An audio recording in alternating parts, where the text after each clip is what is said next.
बिस्मिल्लाहिर्रहमानिर्रहीम, अस्सलाम वालेकुम। 8 अप्रैल का आगाज़ हो चुका है जुमे के दिन का, लेकिन बात करेंगे कल 7 अप्रैल को जो सुप्रीम कोर्ट ऑफ पाकिस्तान से जो फैसला आया, उस फैसले के मुकम्मल मतन पर बात करेंगे और बात करेंगे कि क्यों ये फैसला हैरान कुन था या लोगों के लिए हैरान कुन था, इवन कि हम जो कोर्ट रिपोर्टर जो कोर्ट रूम में मौजूद थे उनके लिए हैरान कुन था। और इसकी मुमकिन वजूहात क्या हो सकती हैं, शहर इक़्तिदार में क्या गुफ्तगू चल रही है, क्या बात चल रही है, किन चीज़ों पर यकीन किया जा सकता है, किन पर यकीन नहीं किया जा सकता। और मैं शुरू में एक बात आप सबसे ये कहना चाहूँगा, जितने लोग सुन रहे हैं, देखें थोड़ा सा हमें अपने आप को चेंज करना होगा, बदलना होगा कि अगर जजेस ने फैसला दिया है और जजेस का फैसला ज़ाहिर है हम उस फैसले पे तनकीद कर सकते हैं, हम कह सकते हैं कि ये फैसला ठीक नहीं है, हम ये भी कह सकते हैं कि इससे क्राइसिस बढ़ेगा, हम ये भी कह सकते हैं कि जजेस ने बहुत सख्त चीज़ें लिख दी और बिल्कुल उन्होंने कहा कि स्पीकर इससे एक लफ्ज़ भी और एक मिनट भी आगे पीछे नहीं जा सकता। ये सारी बातें की जा सकती हैं, लेकिन मेरा ख्याल थोड़ा सा हमें अपने आप को चेंज ये करना होगा कि ये जो कोई भी फैसला आने के बाद जजेस की ज़ात पर जो हमले होते हैं, चाहे वो किसी भी तरफ से हों, ये नहीं होने चाहिए। थोड़ा सा अपने आप को जो है वो तब्दील कीजिए जजेस की ज़ात पर, जजेस की फैमिलीज़ पर, ये बिल्कुल नहीं होना चाहिए। देखें हम पहले इस बेंच में शामिल इजाज़ुल हसन साहब हैं। इजाज़ुल हसन साहब ने जब पनामा केस का फैसला दिया मियां नवाज शरीफ के खिलाफ, तो किस तरह की कंपेन चलाई गई, जलसों में किस तरह की कंपेन चलाई गई, उनकी फैमिली के हवाले से क्या चीज़ें कही गई, नायल भी हुए PMLN के 2-3 लोग। अच्छा, फिर इसी तरह से उमर बंदियाल साहब, ये वो जज हैं जो इमरान खान साहब के हवाले से जो नून लीग ने पिटीशन की हुई थी, जिसमें सुप्रीम कोर्ट ने उनको इमरान खान साहब को सादिक और अमीन करार दिया था, उस बेंच का हिस्सा थे उमर बंदियाल साहब। उसके बाद उमर बंदियाल साहब के ऊपर नून लीग ने कितने हमले किए। इसी तरह से इजाज़ुल हसन साहब वो जज हैं जो उस बेंच में शामिल थे, जो बेंच जो है वो जिसने आसिफ अली ज़रदारी के फेक अकाउंट्स केस का फैसला दिया है साकिब निसार साहब के साथ, ऑथर जज ये हैं। और उमर बंदियाल साहब वो जज हैं जो 62(1)(f) के ऑथर जज हैं कि नाअहली ताहयात होगी। फैसले पे तनकीद की जा सकती है, तनकीद मैं भी कर रहा हूँ फैसले पर। मैं ये समझता हूँ कि इस फैसले से क्राइसिस में इजाफा होगा, क्राइसिस कम नहीं होगा, लेकिन तनकीद करना और चीज़ है, जजेस की ज़ात पर हमले करना। मैं देख रहा हूँ पुरानी उमर बंदियाल साहब की तस्वीरें, वो जो हलफ ले रहे हैं लाहौर हाई कोर्ट में शहबाज शरीफ के साथ बैठे हैं। ऐसे तो उमर बंदियाल साहब इमरान खान साहब के साथ भी बैठे हैं। जब अभी बंदियाल साहब ने हलफ उठाया था, फैसले पे जरूर तनकीद कीजिए। और असल तनकीद हो क्यों रही है, एक होता यह है कि जिस तरह डॉक्टर्स करते हैं ना, कि जब कोई पेशेंट सीरियस होता है तो वो पहले जो उसके अटेंडेंट्स होते हैं, लवाहिकीन होते हैं, उसकी काउंसलिंग कर देते हैं कि देखें इसने नहीं बचना, ये सूरत हाल है, ये सूरत हाल है। तो वो एक माइंड बन जाता है लवाहिकीन का, अटेंडेंट्स का, कि जी बिल्कुल कोई भी जो है वो मिसहैप हो सकता है, किसी भी वक्त कोई जो है इस तरह की बुरी खबर आ सकती है। हुआ ये कि एक तो ये केस जिस तरह से चल रहा था, कहीं से वाज़ेह नहीं हो रहा था कि सुप्रीम कोर्ट किस तरफ जा रही है। अच्छा, एक चीज़ तो बिल्कुल क्लियर हो गई थी आज, और वो ये थी कि रूलिंग जो है वो गलत है। स्पीकर की रूलिंग नहीं बरकरार रह सकती, डिप्टी स्पीकर की, उसके ऊपर मैं आगे आता हूँ। लेकिन उमर बंदियाल साहब के रिमार्क से वाज़ेह तौर पर यह चीज़ नजर आ रही थी कि अदालत इलेक्शन की तरफ जा रही है। शहबाज शरीफ साहब को भी यही कहा, और मैं आपके सामने ना वो पोर्शन भी रखूंगा कि किस पोर्शन की वजह से, किन रिमार्क्स की वजह से, किन बातों की वजह से ये बिल्कुल इस्टेब्लिश हो गया था कि अदालत जो है वो जा रही है इलेक्शन अनाउंस कर रहे हैं कि आप, क्योंकि क्राइसिस असेंबली के अंदर भी होगा, असेंबली के बाहर भी होगा। फिर एक सख्त बात उन्होंने की कि शहबाज शरीफ साहब को कि आपके ऊपर एक सख्त इल्जाम है, उसमें ना ही जाए तो बेहतर है। ये सारे सख्त रिमार्क्स थे। कोर्ट रूम में मौजूद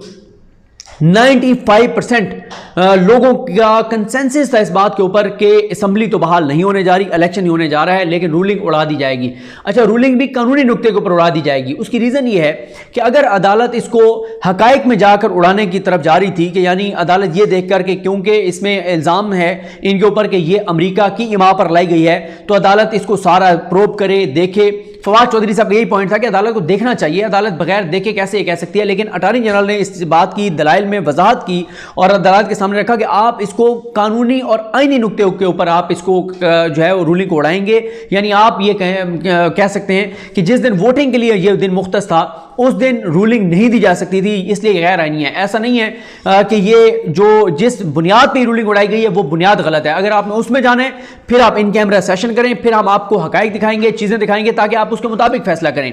तो ये अच्छा,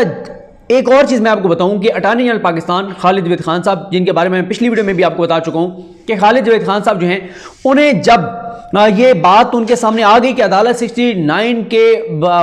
ऊपर कन्विंस नहीं है कि ये जो रूलिंग स्पीकर ने दिया है वो 69 के उसको एक हासिल इस्तिस्ना हासिल है कि अदालत उसमें नहीं जा सकती, तो अटॉर्नी जनरल ने वो पॉइंट सरेंडर कर दिया और उन्होंने ठीक किया, बिल्कुल ठीक हिकमत अमली थी। उन्होंने कहा कि जी इसके ऊपर मैं इसका दिफा नहीं करूंगा। ये हिकमत अमली थी क्योंकि वाज़ेह तौर पर बेंच की जानिब से रिमार्क्स आ गए थे कि वो इलेक्शन का अनाउंस करने जा रहे हैं। तो उन्होंने कहा जब इलेक्शन अनाउंस हो रहा है और हमारा मकसद ही इलेक्शन अनाउंस करवाना है और इलेक्शन में जाना है, क्योंकि अब क्राइसिस हो गया है असम्बली के अंदर भी असेंबली के बाहर भी, ये भानुमती का कुंभा 12 जमातें कैसे हुकूमत बनाएंगी, चीजें करेंगी और ये हमारा मैंडेट चोरी करके और ये बना रहे हैं, ये सारी बातें हुई। तो इसलिए अटॉर्नी जनरल पाकिस्तान ने ये पॉइंट सरेंडर कर दिया था और ये इस्टेब्लिश्ड था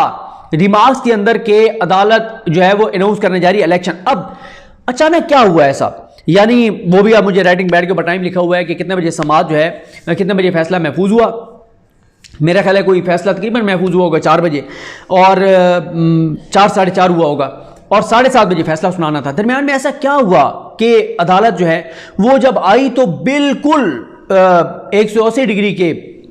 उसके ऊपर जो है वो बिल्कुल मुख्तलिफ फैसला। क्या वजूहत हो सकती हैं? एक वजह तो ये हो सकती है कि जो सबसे बड़ी वजह मुझे लगती है वो ये है कि इलेक्शन कमीशन का जो बयान चला, इलेक्शन कमीशन का मीडिया पर बयान चला कि इलेक्शन कमीशन अक्टूबर से पहले किसी सूरत जो है वो इलेक्शन नहीं करवा सकता। इसके ऊपर मैं आपको बता देता हूं कि मैंने 2 ट्वीट्स किए इसके ऊपर,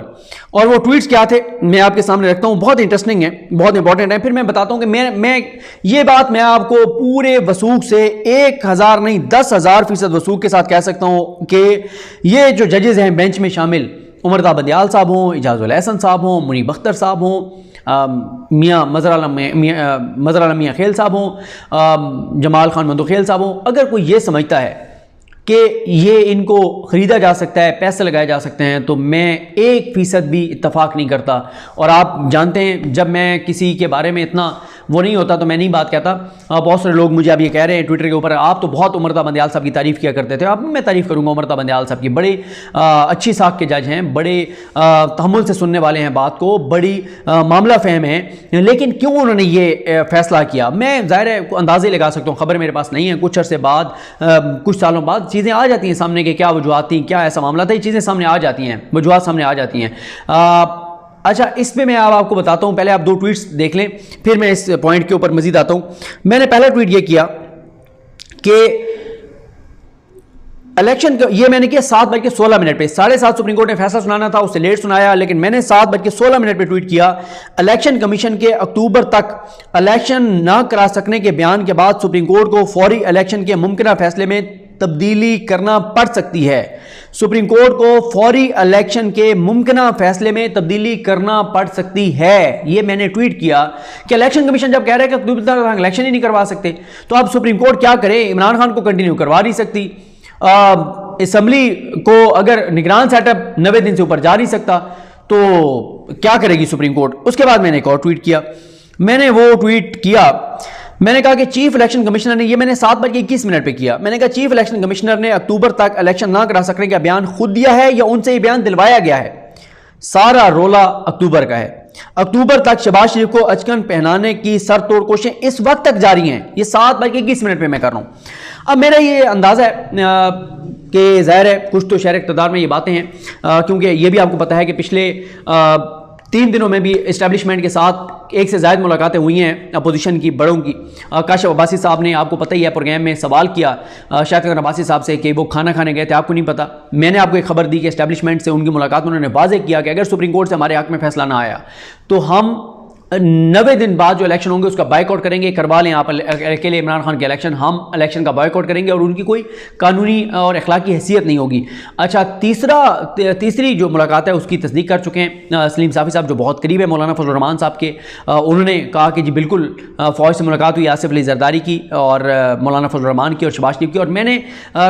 सुबह यानी कल सुबह, आप मेरे ट्वीट्स देख लें, मैंने ये ट्वीट किया था कि इस्टेब्लिशमेंट के पास आजकल रोज़ ये मिलने जा रहे हैं, तो वहाँ को तरावियाँ पढ़ने तो ये जाते नहीं हैं, तो इनकी क्योंकि इस्टेब्लिशमेंट से मुलाकातें हो रही थी तो लोगों ने उसको जोड़ दिया कि इस्टेब्लिशमेंट असरअंदाज हुई है सुप्रीम कोर्ट के ऊपर। लेकिन मेरा जो ज़ाती तौर पर ख्याल है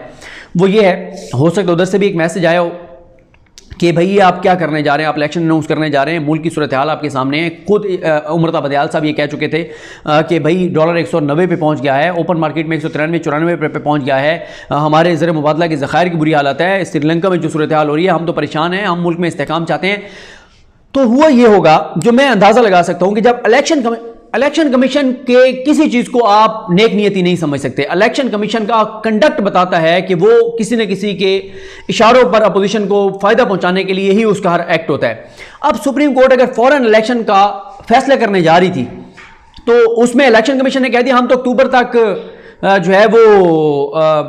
इलेक्शन ही नहीं करा सकते। अब मुझे बताएं कि अगले 7 माह तक क्या करती सुप्रीम कोर्ट? क्या निगरान सेटअप 90 दिन से ऊपर रह नहीं सकता? क्या कोई और चीज, वो आइन में उसकी गुंजाइश नहीं है। इमरान खान को कंटिन्यू करवाते, वो करवा नहीं सकते थे, स्पीकर की रूलिंग गलत थी, वगैरह ही नहीं थी, ठीक है। इसका कोई इमरान खान साहब की लीगल टीम का एक भी मेंबर इसके ऊपर केस बिल्ड नहीं कर सके।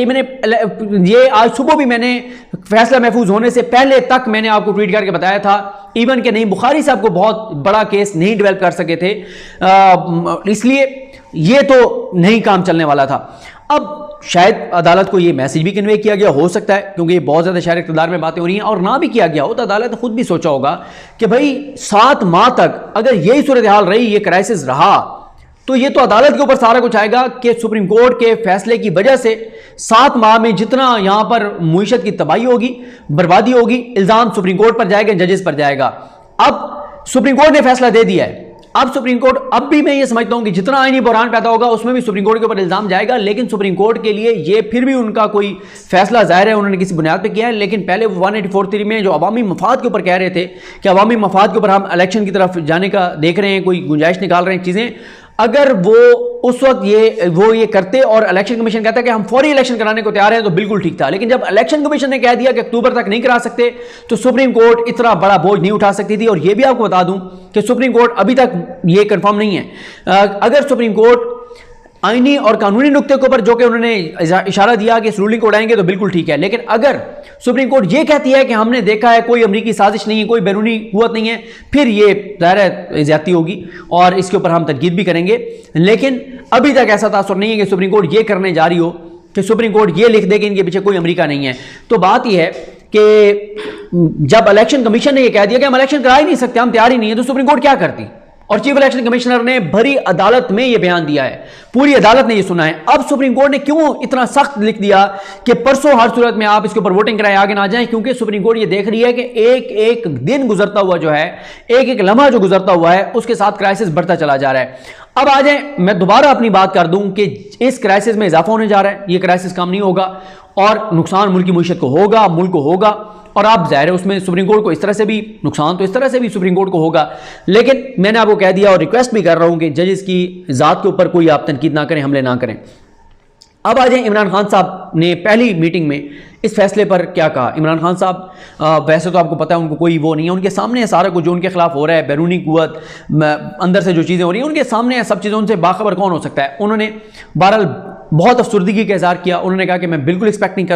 कर रहा था कि जजेस इस हद तक जो है वो सख्त फैसला करेंगे, जाएंगे, क्योंकि इमरान खान साहब कन्विंस हैं, उनके पास इंफॉर्मेशन है कि बैरूनी एजेंडे के तहत उनकी हुकूमत हटाई जा रही है। तो इमरान खान साहब ये समझते थे और समझते हैं कि सुप्रीम कोर्ट के सामने लोग हमारे खरीदे जा रहे हैं, मंडियां लगी हुई हैं, ये पैसा इनके पास, आसिफ ज़रदारी के पास और नवाज शरीफ के पास कौन सा है, सुप्रीम कोर्ट ने इनके केसेस सुने हुए हैं। तो और ये लोग अब इक़्तिदार में आ रहे हैं, इनको इक़्तिदार में लाया जा रहा है, रेजीम चेंज करवा रहा है अमेरिका। तो इसमें इमरान खान साहब ये समझते हैं कि सुप्रीम कोर्ट को अपना किरदार मुख्तलिफ अदा करना चाहिए था। इस पे बहरहाल इमरान खान साहब ने जो है वो अफसरदगी का इजहार किया है। उन्होंने कहा है कि मैं बिल्कुल इन जजेस से एक्सपेक्ट नहीं कर रहा था कि ये इस तरह का फैसला देंगे, लेकिन उन्होंने, जो मेरी इतला है, उस मीटिंग में कोई जजेस की ज़ात पर कोई हमला नहीं किया, कोई उन्होंने ये नहीं कहा कि बिक गए हैं, इन्होंने पैसे ले लिए हैं या ये कोई अमेरिका के आगे लेट गए हैं, ऐसी बात उन्होंने कोई नहीं की। लेकिन उन्होंने बहरहाल इसके ऊपर अफसोस का इजहार ज़रूर किया है। बाकी है कि मैं ये समझता हूँ कि इस फैसले के बाद सूरत हाल आपके सामने आने लग जाएगी और मुसलसल अदालत डिस्कस होती रहेगी। अदालत के फैसले को डिस्कस कीजिए, तनकीद भी कीजिए, जायज़ कीजिए, बल्कि अजमत से शेख साहब कहा करते थे कि नाजायज़ भी अब तनकीद करना चाहें तो करें। और सॉरी, मैं अब गो के बहुत लंबी हो गई है वीडियो, लेकिन मैं आपके सामने जो है वो जल्दी जल्दी इसका पूरा मतन रख देता हूँ कि फैसले में कहा क्या गया है। 5 जजेस का ये फैसला है। पैराग्राफ नंबर 1 में कहा गया है कि 3 अप्रैल 2022 को डिप्टी स्पीकर कौमी असम्बली की जानिब से फ्लोर ऑफ द हाउस पर दी गई रूलिंग, जो कि आइन के आर्टिकल 95 के तहत वज़ीर-ए-आज़म के खिलाफ अदम एतमाद की करारदाद से मुतल्लिक थी, जिसके लिए कौमी असम्बली की मतलूबा तादाद की जानिब से 8 मार्च 2022 को नोटिस दिया गया था और जिस करारदाद को पेश करने की इजाज़त 28 मार्च 2022 को दी गई थी। और उस रूलिंग की तफसीली वजूहात जिन्हें बाद में जारी किया गया और स्पीकर ने जिनकी मंजूरी दी थी,